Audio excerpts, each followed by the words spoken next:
The burnt egg roll?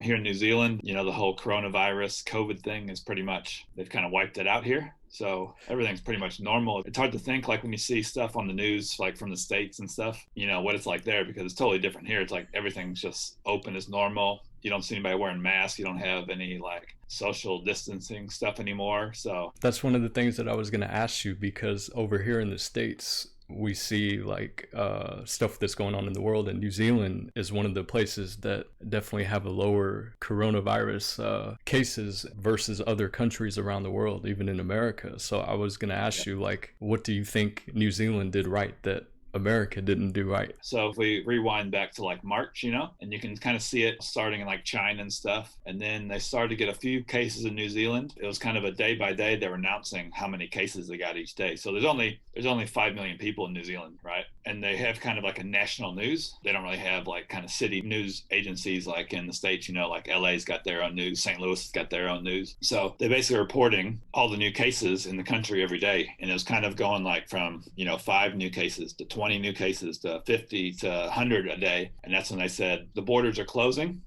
Then they went into like immediately, like they put in these levels. So they got level 1 is basically like normal. Level 2 is like some precautions. Level 3 is pretty much a lockdown, except for a few things. And then level 4 was like full lockdown. Only essential workers could, you know, leave your house. Only things that were open were pharmacies, gas stations, and supermarkets. Did that kind of affect your business as well? Yeah, because so where I'm at is a place called Queenstown. It's down on the bottom of the South Island. Beautiful place, mountains, lakes. Anybody that's listening, or you are familiar with like Colorado or probably like Northern California, Oregon, places like that. Very similar kind of landscape, but just like a lot less people. It's a huge tourist area, and tons of like adventure sports, bungee jumping, skydiving, mountain biking, all that stuff. And when they closed the borders, basically that was my income from the jewelry stuff, basically had taken like a 90% hit from there. And because I sell like at a market there, which is basically a tourist market, and there's no tourists coming in, the market was closed. And yeah, so that was that for since kind of end of March.